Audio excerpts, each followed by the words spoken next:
Hari ini nak, jangan pernah kalian pikirkan lagi yang ada di Padang. Mama tidak akan menerima lagi 1% pun.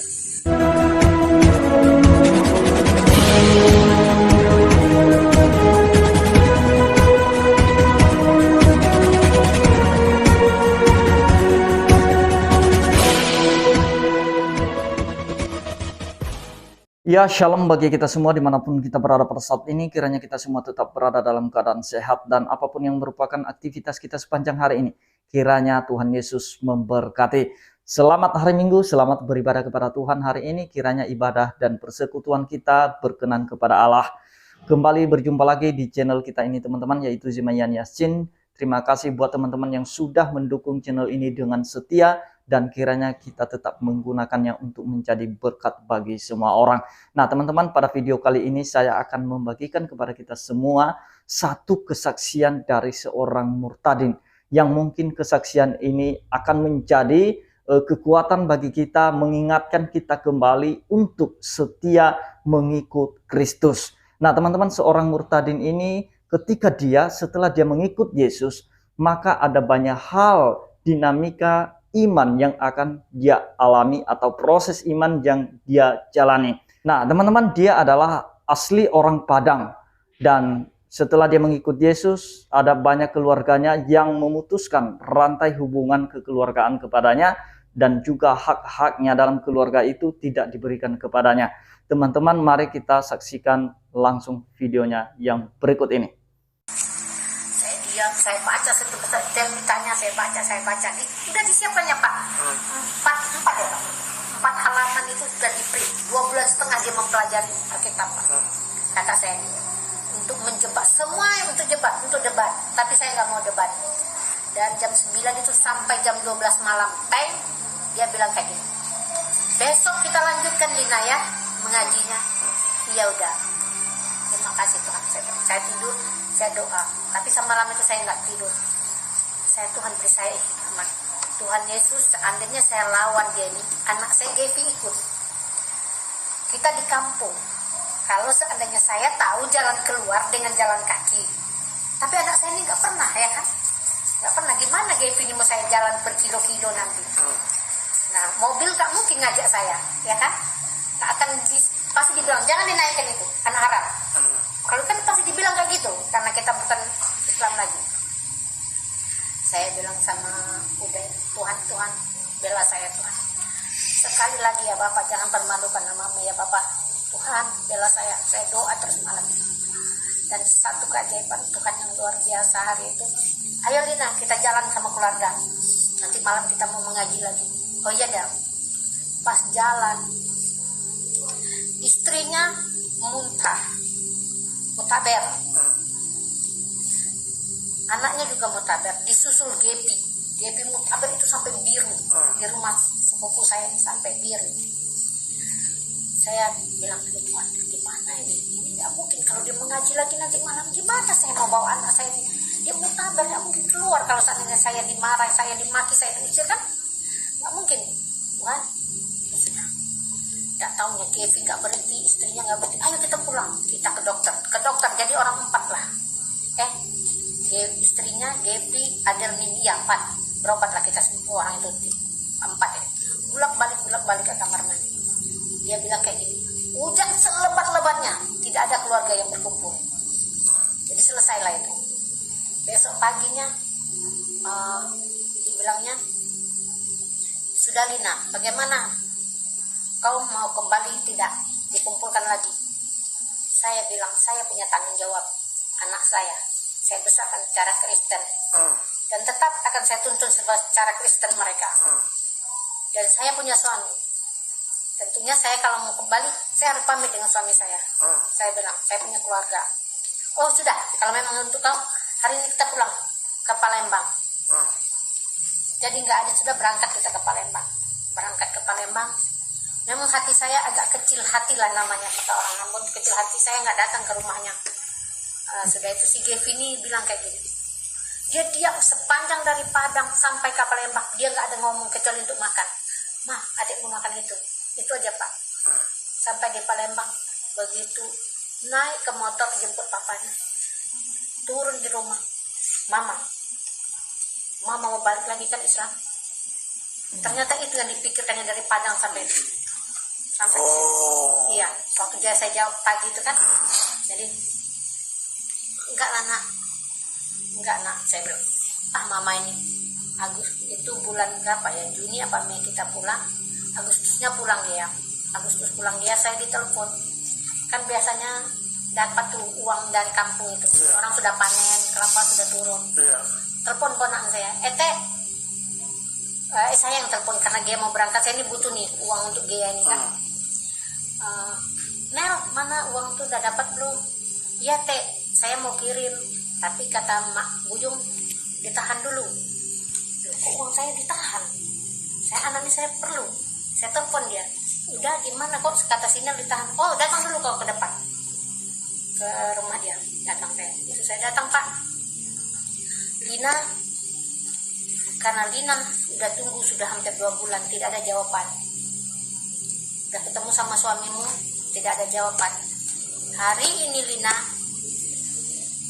saya pending dulu semua yang milik kau. Tidak dapat apa-apa. Kuanggap kita hilang, aku hilang satu. Pecah telur. Artinya tidak bisa diambil lagi kan kalau terus tidak bisa diambil.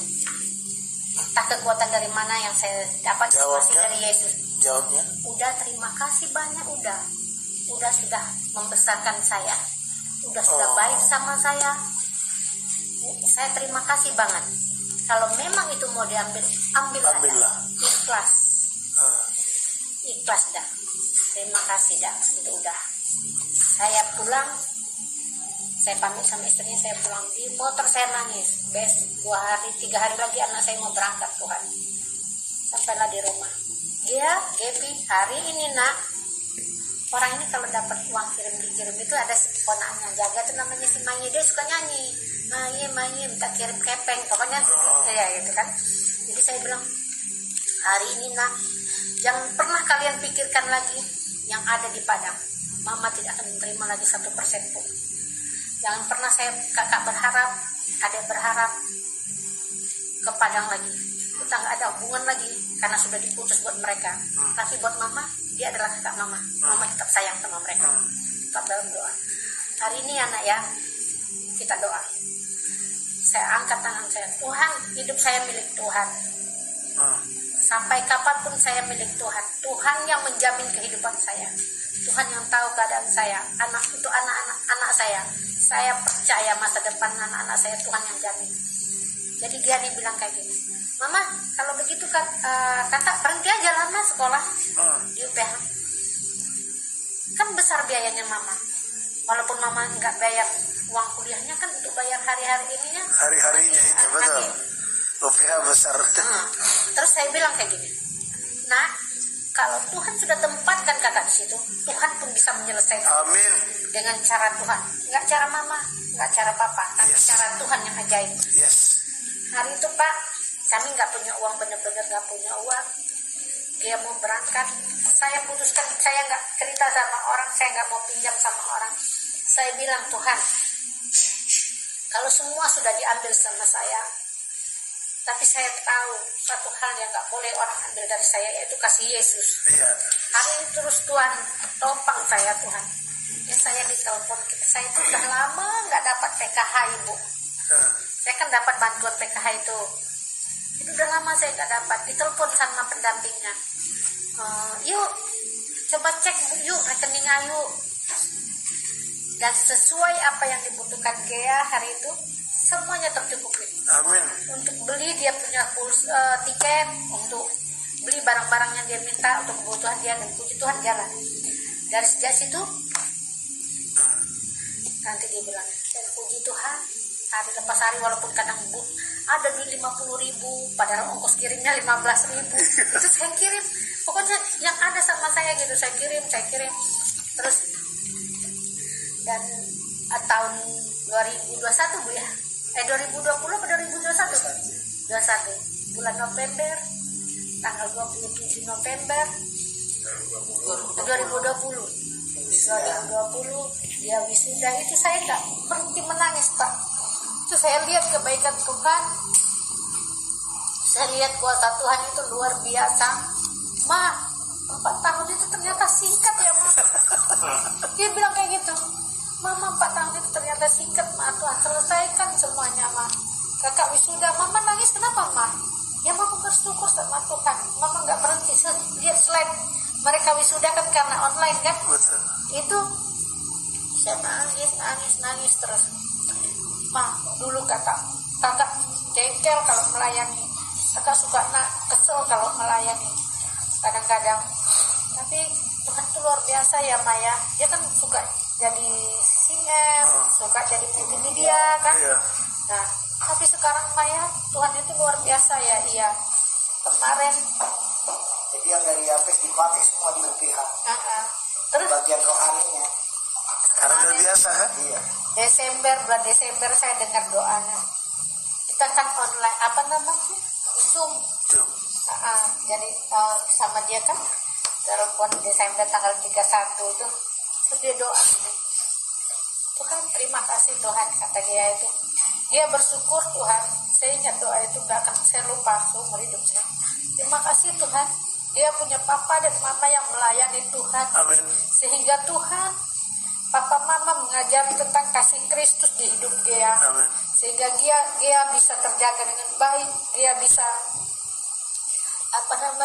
Tuhan yang menuntun dia. Terima kasih buat papa mama yang selalu mengenalkan kasih Kristus sama dia. Jadi itu dia videonya teman-teman. Dia asli orang Padang, dan ketika dia mengikut Yesus ada banyak hal yang dia alami dan juga resikonya yang akan dia terima. Sekalipun ada upaya-upaya keluarganya untuk mengajak dia dalam pengajian, namun dia tetap memiliki prinsip bahwa dia akan tetap setia mengikut Yesus. Anak-anaknya, suaminya, semuanya sudah ikut Yesus. Sekalipun apa yang menjadi haknya dalam keluarga itu tidak diberikan kepadanya, dan itu tidak merupakan masalah, probleman dalam hidupnya. Nah, karena bukanlah harta yang membawa kita ke dalam kerajaan surga. Tuhan Yesus sudah memberi kita contoh ketika dia dicobai oleh iblis di padang gurun. Apa kata iblis? Semua kerajaan dunia ini akan kuberikan kepadamu, asalkan engkau menyembah aku. Itu kata iblis. Dia menawarkan seluruh dunia. Namun Yesus tidak melakukan penyembahan kepada iblis itu. Karena dia tahu bahwa seluruh dunia ini ada di dalam kuasanya Yesus. Itulah sebabnya Yesus berkata, di surga dan di bumi kepadanya diberikan segala kuasa. Jadi teman-teman, ini merupakan pelajaran juga bagi kita. Sekalipun ada banyak tawaran terhadap kita, mungkin keluarga kita yang beda keyakinan dengan kita menawarkan sesuatu hal yang mungkin serba mewah, tetapi kita ingat kepada kasih Kristus.